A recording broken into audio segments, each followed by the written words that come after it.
There are many different types of memory impairments that can result after a brain injury. They can range from mild impairments to severe. On the severest end, people can experience memory loss where they may not know who they are, what role they had, like for example in a job or school situation. They may not even recognize their family members or friends that they've known clearly most of their lives. This can of course be very devastating to not only them but also their friends and family. Well, after a brain injury, a variety of memory impairments can occur, ranging from very severe to more mild. On the more mild end of memory impairments after brain injury, someone might have a hard time doing more complex tasks, so things like multitasking. If you're at work and you might be trying to answer a phone and take questions from people at the same time, that can be a lot more challenging than it was before. That can be tricky for an individual who's had a brain injury because you might not appear impaired to people who knew you before.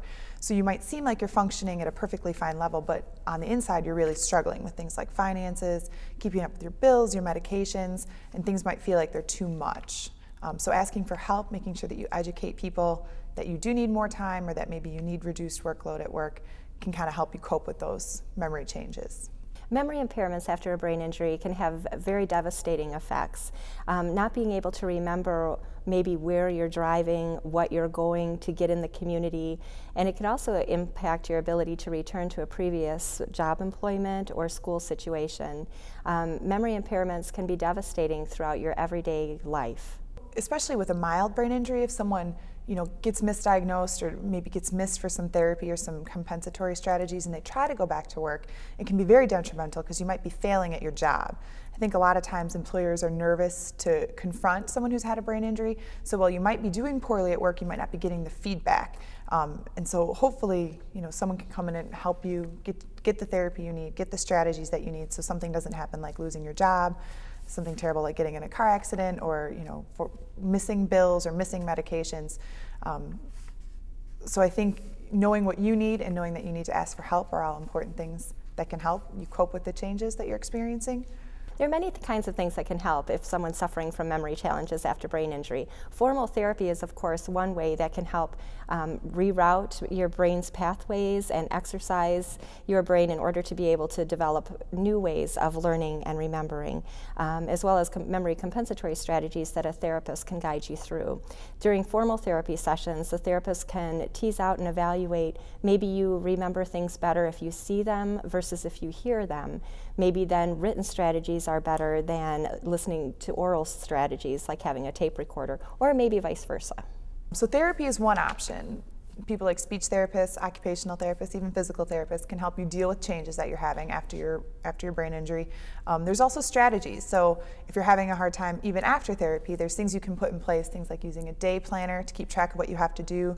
A speech therapist can set you up with a memory book that can help you just remember what happened around your accident, keep track of things you've done 2 or 3 weeks ago, and you can kind of quiz yourself throughout the day too. So if it's lunchtime, try to remember what you did this morning, think ahead to the things you're going to have to do in the afternoon to keep yourself organized. All those kinds of things can help you.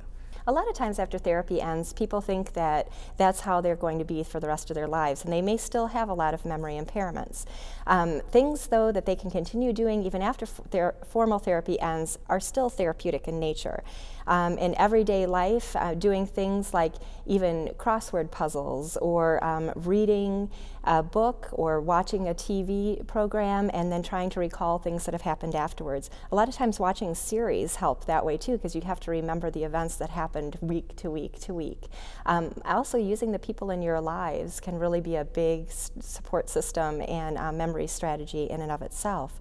So relying on others, helping to continue to do strategies in your everyday life can really be very beneficial. I think when therapy ends can be a very challenging time for someone who's had a brain injury, because a lot of times therapy might end and you might not be back to 100% of what you were before. So I know a lot of consumers or people who've had brain injuries will say, well, how can I be done with therapy? I'm not at 100%. And you may not be. The brain is healing itself and it takes time, so I think someone has to be patient. At some point you might not need a speech therapist telling you to use your memory strategies, you just have to start incorporating that into what you're doing. So kind of taking ownership that it's your mind, it's your recovery, practicing the strategies you've learned, implementing people to help you. So maybe someone can ask you at the end of the day, what have you done today? Those kinds of things can help when formal therapy ends. So So for someone who's had a brain injury, the advice I'd give them is just to find what's going to help you cope with the changes you're dealing with. So family members, therapists, doctors might be able to say, oh, this must be really hard for you, but they don't truly understand. So finding a support group, some kind of method if you need to do some kind of relaxation or yoga or journaling. I think everyone has a different way of coping and a different time frame for coping.